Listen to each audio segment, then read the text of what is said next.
Welcome back to Bombastic Nation and Ting and Ting and Ting.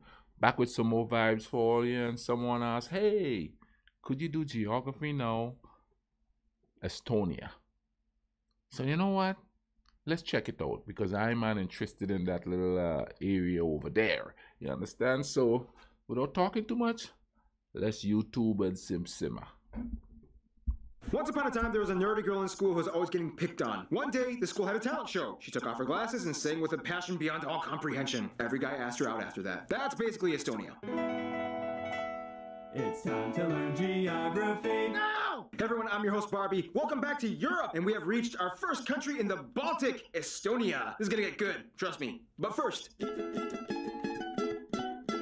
Estonia is without a doubt Europe's little wild card. You never know what you're going to get with these people, but they always seem to surprise you. First of all, Estonia is classified as a North European country. Do not call them Eastern, as it has former USSR connotations that they do not want to be affiliated with. Located on the Baltic Sea, just a short ferry ride south below their brothers in Finland, bordered by Russia to the east and Latvia to the south. The country is divided into 15 counties, or maakunnat, with the capital Tallinn, located in the north just on the Gulf of Finland in the Baltic. However, it's been said that the country kind of rotates capitals around the year, as Tartu is considered the cultural capital with its juxtaposition of classic and postmodern architecture and a myriad of conceptually abstract statues. And then there's Pärnu, considered the summer capital with its rockin' beach and bonfire parties. These three cities also host the largest airports. The country owns over 2,200 islands and islets, and the largest ones being Saaremaa and Hiiumaa, which act as their own counties. When it comes to their borders with Russia, things get a little weird. To this day, many maps of Estonia in Estonia still include the areas of East Narva or Ivanograd, with the two opposing castles facing each other on the river, and the South Petseri or Petserimaa region, which were respectively annexed by Russia technically, but there's still an ownership dispute, kind of. It's weird. Not only that, but there are also some strange border disparities, like the Narva River waterway exit into the largest lake, Lake Peipus or Peipsi,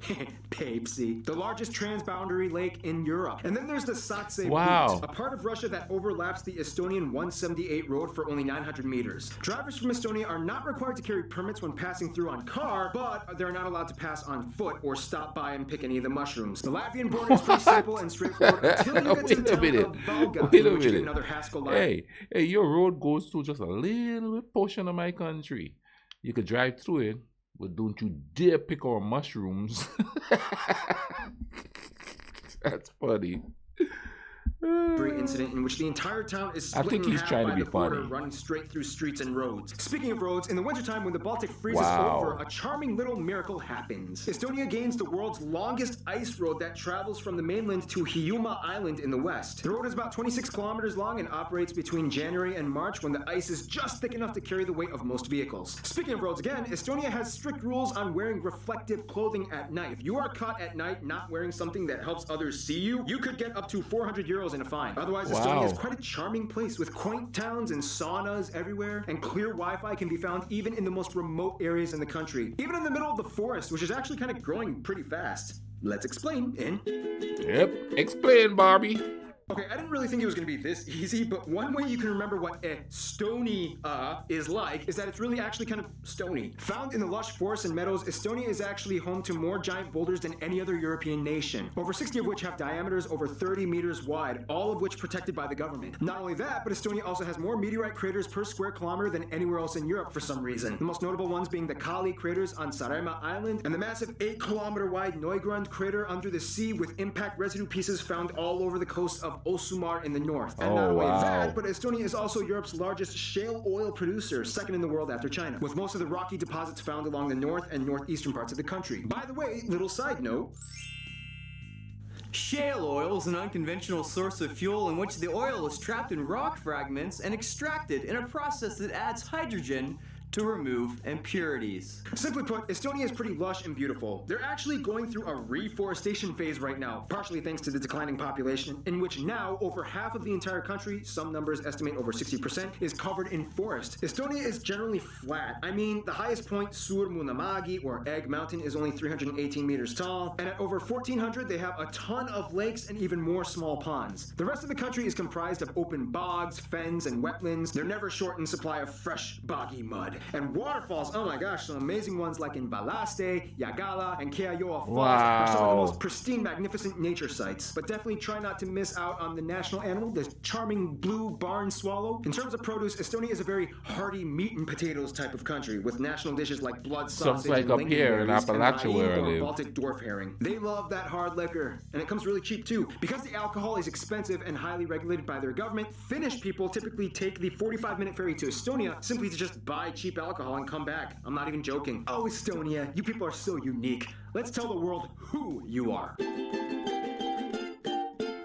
Ah, Estonia, you want so bad to be labeled as Nordic. You're so close, but yeah, not quite there. First of all, the country has about 1.3 million people and has seen a 19% population decline in the past 2 decades. Wow. The country is made up of nearly 70% of people that identify as ethnically Estonian, about 23% of the country is Russian, and the remainder are mostly Ukrainians, Finns, and other people groups. The national currency is the euro. They use the type F outlet and drive on the right side of the road. Estonians speak Estonian, a Uralic-based language in the same group as Finnish. Hungarian is technically a far-off distant cousin that they kind of lost contact with. Almost every Estonian I talked to has said that they can probably understand Finnish better than the Finns can understand them due to the fact that they have regular access to Finnish TV, whereas the Finns don't have Estonian. If they listen very hard, they might be able to have like a very basic conversation with each other. However, to speed things up, they usually just speak English. By the way, Estonia is fairly English-friendly as it is taught in schools and most of the younger generation can carry on a decent conversation. Now, culture-wise, Estonia may be small, but is packed with detail. First of all, throughout history, they were either subject to the Danes, Swedes, and the Germans, or the Russians, until finally they gained independence from the Soviet Union in 1991, literally by singing. Seriously. In 1987, Estonia was the first Soviet republic to defy the Soviet army, and they started to gather in huge crowds and spontaneously started singing Estonian national songs, which were strictly forbidden. And without any bloodshed, eventually won their independence. They gained freedom through...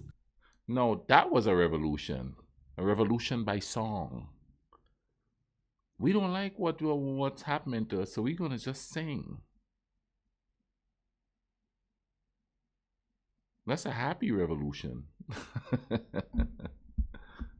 Song, which is why it's no surprise that at over 133,000, Estonia has the largest collection of written folk songs out of any country in the world. They take singing seriously here. And swinging. Estonians invented the sport of kicking, which is like when a person gets on a swing with solid arms made of steel with the objective to swing an entire 360 degrees around the fulcrum. Today, Estonia has developed dramatically from its former years. Estonia is a highly tech-savvy country with more startups per capita than anywhere else in Europe. They invented Hotmail, Kazaa, and Skype, which was pretty much invented by Estonians. I mean, there was a Swede and a Dane involved somewhere, but the Estonians did pretty much all of the programming. Now, here's the thing. To this day, Estonia has the highest prevalence of females to males in the world, with 0.84 men for every 1 woman. It's been said the reasoning behind this is because so many of the men were killed during the Soviet times, leaving an influx of women behind. To this day, Estonia also has the highest number of international fashion models per capita in the world. I mean, after all those years of getting the pick of the litter, I guess Estonians bred some really attractive people. Unfortunately, Estonia also has one of the highest unmarried and single parent ratios in Europe as well. Part of this has to do with the fact that Estonia disputedly has the lowest importance of religion on any country in Europe, as less than 20% claim to be affiliated with any religion at all. Therefore, many people don't really see a need for marriage as grounds to define the relationship, as it has just social and sometimes even religious institutional connotations that has no bearings on their lives, and they choose to just kind of bypass it altogether. To this day, many Estonian children are raised by a single parent who may cohabit with another partner, but almost likely will never get married. Which is funny because they really do well at wife-carrying competitions. We'll explain more about that in the Finland episode. But we will talk more about Finland in...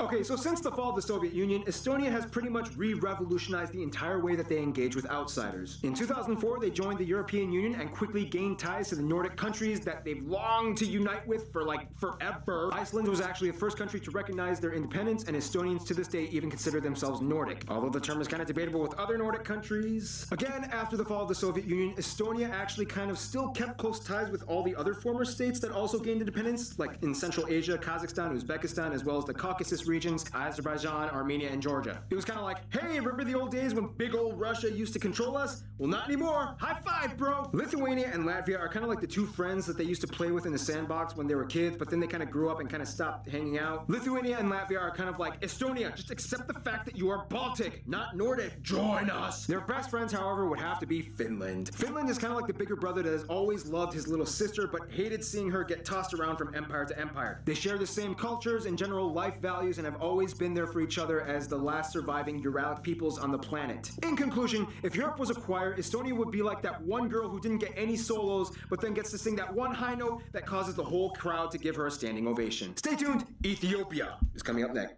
Wow. This was a short one, but man, was interested. Estonia. They got the beaches. They don't really have the mountains. It's flat. They've been, I won't say colonized, but annexed by different empires and superpowers. And they're still surviving and chilling. A ratio of men to women. I've been single for a long time. Maybe I might check out Estonia. No, I'm chronically single. Anyway, thank you all for watching this with me, fam. Bombastic fams. Yeah, I'm going to leave a link in the description to this video. You know what I mean? So that you can go check it out. Check out this channel. Like I always tell you all, Geography Now has got good stuff. Check them out. See what I go on and stuff. But you can still keep watching my stuff. Binge watch. Click on the side here. Click on the bubble. Well, on the bubble, you could click on and go to a store. And you could get your little Bombastic Nation hoodies and stuff like that. You know what I mean? But click on the little box down here and go to the list. Oh man, I can't think today. I'm off tomorrow. I'll work today. It's snowing outside. Give a tropical brother a break here. You understand what I mean? But keep watching. Binge watch. Get your popcorn. I have to get up and get me something to drink when this is done here, when I'm done talking here, because I need my little snacks too, because I'm watching. I'm doing some watching because I'm off tomorrow. But anyway, man, thanks for watching again. Take care of each other, alright? Cool runnings.